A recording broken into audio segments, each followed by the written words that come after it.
दरम्यान नसरापूरमधील घटनेवर उपमुख्यमंत्री सुनेत्रा पवार यांनी ट्विट केले, पाहुयात. नसरापूरमध्ये घडलेली घटना अत्यंत वेदनादायी, मन सुन्न करणारी आणि संतापजनक आहे.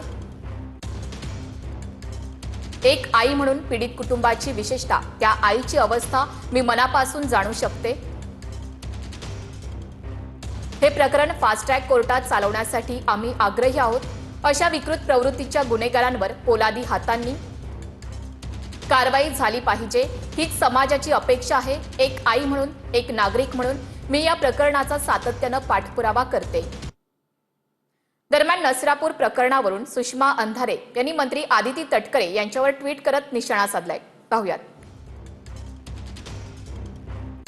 नसरापूरच्या चिमुरडीवर झालेल्या अत्याचार प्रकरणांमध्ये 24 तास उलटून गेले तरी बाल कल्याण हक्क आयोग तिकडे फिरकलेला नाही. आदिती तटकरे, जागे व्हा. ही घटना तुमच्या खात्याशी संबंधित आहे. किमान याचं तरी भान ठेवा. हजारो लोक रस्त्यावर उतरलेत.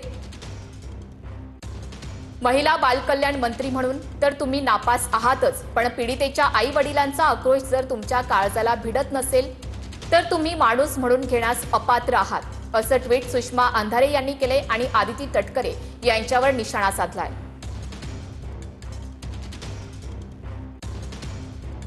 यावर आदिती तटकरे यांचं आपण ट्विट पाहूयात.